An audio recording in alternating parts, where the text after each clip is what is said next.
일반 시민들이 볼 때는 박용진 의원이 민주당의 소위 말하는 인싸인가 주류인가 그 안에서 민주당 내에서 힘이 있나 이런 데 대해서는 사실 많은 분이 그렇게 끄덕이고 있지는 않은 것 같거든요. 그렇죠. 그 부분은 어떻게 생각하세요? 비주류죠. 그렇죠. 그건 인정하시죠. 예, 비주류입니다. 왜냐하면 지금 더불어민주당의 주요한 정치 의사결정을 제가 책임지고 있지는 않기 때문에 비주류입니다. 근데 정치인은 딱 한 번 주류가 되는 거죠. 딱 한 번. 예, 영화 배우들은 여러 편의 그 영화에서 다 자기가 주인공을 그렇죠. 할 수 있는데 예. 정치인은 딱 한 번 주류하는 겁니다. 그리고 이제 거기 이제 자기 역할, 시대적 역할 딱 마무리한다고 저 생각을 하거든요. 예. 더불어민주당의 그 주인공이었었던 주목받는 분들, 김대중 대통령, 예. 비주류죠. 아. 평생 비주류하다가 당 대표라는 것도 87년도에 만든 평민당 예. 본인이 직접 만들어서 당 대표한 게 그때가 처음이에요. 아하. 그 이전에 정치를 시작되면서 늘 한 번도 당 대표를 해본 적이 없고요. 주류였던 적도 없고요. 국회의원 겨우겨우 이렇게 어렵게 달아가지고 했었고, 그리고 당 대표가 되고 나서도 계속 비주류였다가 98년에 97년에야 겨우 대통령 당선돼서 대한민국에 딱 한 번 주류해봤죠. 아하. 노무현 대통령 늘 비주류죠. 네. 비주류 맨날 예. 뭐 반대합니다. 이렇게 뭐 3당 합당 반대하다가 꼬마 민주당. 예. 정말 힘든 길 걸어왔던 분이고요. 예. 그분도 역시 그 어려운 길 속에 마지막에 대통령을 해서 대한민국을 바꾸기 위해 노력을 했던 딱 한 번. 그런 역할들을 생각해 보면 조급할 필요 없다. 이런 생각이고요. 꾸준히 제 생각과 제 색깔을 잘 드러내고 숨기면 안 되죠. 숨기면 그거는 국민들을 속이는 거니까요. 솔직히 말씀드리고 제 의견을 잘 동의하지 못하시면 설득하고 예. 타협도 해보고 이렇게 가야 된다고 생각을 하고요. 그래서 제 생각을 계속 이렇게 가다듬고 다수화하고 하는 속에서 주류가 되기 위한 노력 그리고 책임을 질 수 있는 역할을 맡기 위한 노력을 할 겁니다. 그리고 그거를 언제부터 할게요가 아니라 꾸준히 하고 있습니다. 꾸준히. 언뜻 떠오르는 게 이 쇼트트랙이 떠올라요. 우리 그 빙상 네네. 쇼트트랙을 보면은 막 앞서가던 사람은 나중에 결국 뒤처지고 진짜 실력자들은 디펜스 이렇게 지켜보다가 때가 되었을 때 탁 치고 나가는 모습을 보였는데 아마도 박용진 의원은 지금은 아직은 때가 아니다라는 생각 그래서 소신 발언을 계속하면서 능력을 보여주고 또 지역 국민들의 어떤 충실한 그런 공적 봉사자로서 역할을 하고 이러면서 언젠가는 그 아까 말했던 딱 한 번의 기회, 인싸가 될 수 있고 주류가 될 수 있고 그 다음에 지도자가 될 수 있는 그러한 때가 올 것이다라고 생각하는 것 같아요. 네, 맞습니까? 네, 그렇게 해서 제가 지도자 위치에 가고 그게 중요한 게 아니고 그렇게 해서 세상이 이렇게 변했다는 게 되게 중요한 거죠. 그렇죠. 김대중 대통령이 대통령이 됨으로써 남북 관계의 새로운 전환이 시작되고 한국 경제의 새로운 질서가 잡히기 시작하는 거. 노무현 대통령이 대통령이 됨으로써 또 우리 사회에 이른바 고질적이었었던 어떤 권위의식, 네. 지역감정 이런 것들을 깨트리고 나갈 수 있었던 거 이런 것들이 구체적 변화가 대한민국에 필요한 거라고 생각을 하고요. 그 변화의 방향에 대해서 국민들이 이해하고 인정하실 수 있도록 열심히 노력을 해야죠. 예. 그러면 만약에 박용진 의원과 함께하는 주류 정치가 대한민국에 책임을 질 수 있을 때가 된다면 그때는 무엇이 가장 대표적으로 바뀔 수 있다고 생각을 하세요? 그냥 단적으로 말씀드리면 더 이상 개혁을 해야 되는 것들을 미루지 않을 거예요. 우리가 개혁 그러면 검찰개혁, 적폐청산 이렇게 생각하실지 모르겠는데 대한민국 상당히 큰 나라거든요. 이미 이제 정부 수립한 지 70년도 넘었고요. 그러니까 항공모함 같은 배예요.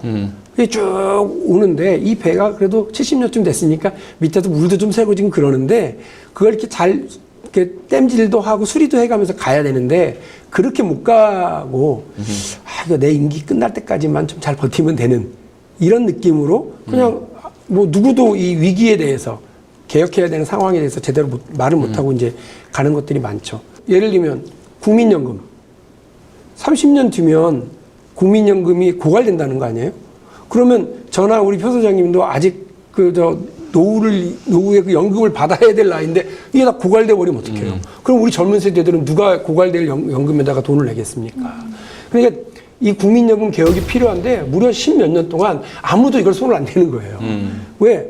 국민들한테 돈 좀 더 내셔야 되는데요. 혹은 받을 돈이 조금 줄어들 수도 있는데요. 이런 그 방향을 제시해야 되는데 그걸 못하는 그러니까 거거든요. 뭐 어떻게 보면 솔직하고 네. 정직하면서 꼭 필요한 변화를 힘들고 아프더라도 해내는 이러한 상시 개혁에 국가와 정부를 약속하겠다 이렇게 이해되겠네요. 그래서요. 네. 그걸 하려면 여야가 싸우면 안 돼요. 보수 진보가 싸우면 안 돼요. 정치 문제가 해결이 돼야 되겠네요. 그럼요. 그 서로가 합의하는 지점들을 최대한 살려서 100가지 합의 안 되면 40가지만 해도 되고요. 100가지 합의 안 되면 60가지만 해도 돼요. 그렇게 해야 될 일이 얼마나 많은데 여야가 맨날 싸우고 너는 친일이냐, 너는 종북이냐. 너는 종북이냐 이런 거 그만하고요. 지난 대통령 선거 때 한 60%는 서로 다 합의했잖아요. 맞아요. 홍준표 후보도 같은 공약을 세웠었죠. 많아요. 그러니까 이른바 최저임금 10,000원 그것도 다 모든 후보들이 다 제시했었던 건데 왜 그거 갖고 싸우냐고요. 합의할 수 있는 그래서 대한민국 정치가 매일매일 뭔가를 합의해서 발표하고 새로운 미래를 향해서 갈 수 있는 그런 나라를 만드는데 와 박용진이 주류가 되니까 저러네 라고 하는 걸 보여드릴 수 있으면 행복하겠습니다. 이번엔 당 문제 조금 네.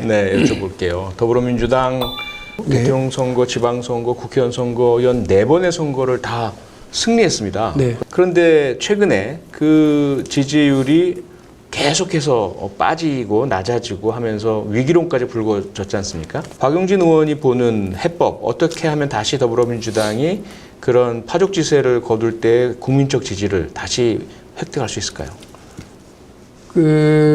지난 총선에 진짜 생각도 못했던 대승을 거뒀는데 네. 가장 큰 핵심은 코로나 방역에 성공하고 있구나라고 네. 하는 걸 국민들이 알았을 때예요. 예.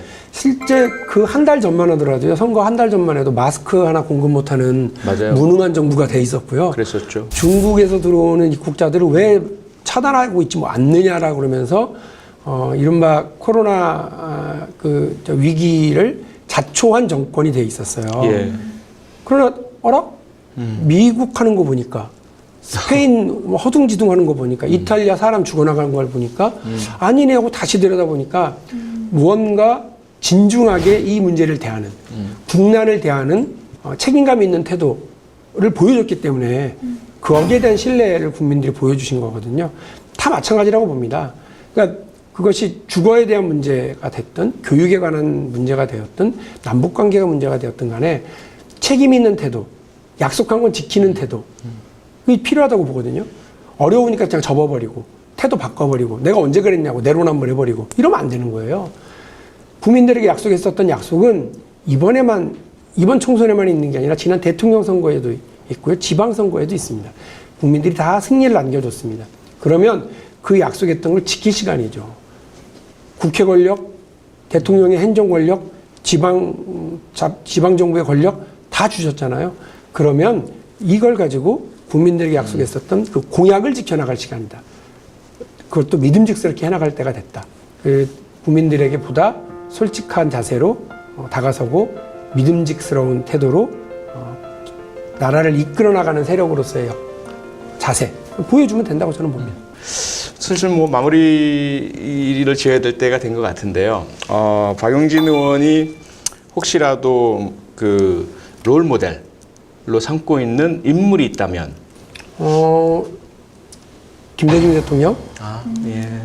저 사실은 김대중 대통령 정권 시절에 감옥에 갔어요. 네. 그때 우리 와이프하고 2년 넘게 헤어져 있었던 일이 그때 있었던 일이죠. 예. 근데 제가 왜 김대중 대통령을 뽑냐면 저는 김대중 대통령이 집권하고 나서 전두환 노태우 전 대통령을 사면해 주는 걸 보고 펄펄 뛰었어요. 어떻게 저럴 수가 있냐 이런 입장이었죠. 그런데 몰랐죠. 그러니까 그렇게 자기를 죽이려고까지 했었던 군부 독재 세력들을 용서해야 그들을 따르는 사람이 마지막 한 명이더라도 김대중이라고 하는 사람이 책임지고 있었던 그 5년 동안 함께 뭔가를 의논하고 힘을 합칠 수 있을 것이다라고 판단했던 것 아닙니까? 만델라 남아프리카 공화국 대통령이 사실은 타협을 한 거잖아요. 백인 정권하고. 그렇죠. 예. 근데 그 타협을 안 했더라면 누군가의 평가에 의하면 내전이 벌어졌을 것이고 남아프리카 공화국은 200만 명이 넘는 희생자가 발생했을 것이다라는 얘기를 듣고 나서는 만델라의 저 선택 그리고 김대중의 그 선택 다시 보였던 거고요. 그리고 김대중 대통령은 정치인 중에서 무언가 이렇게 자기의 정치 철학, 비전 그리고 그걸 정책화하고 정책을 법으로 만들고 그 법을 통해서 국민의 삶을 바꾸는데 가장 정석이었던 분 같아요. 예. 그런 면에서 박용진의 정치도 비록 저를 감옥에 보낸 그 정권의 대통령이긴 하였지만 예. 타협하고 아하. 화합하고 예. 통합시켜서 세상의 변화를 끌어내는데 단 1cm라도 세상을 앞으로 전진시켜내는데 그 결과를 만드는데 기여하는 정치인으로 남고 싶습니다. 네.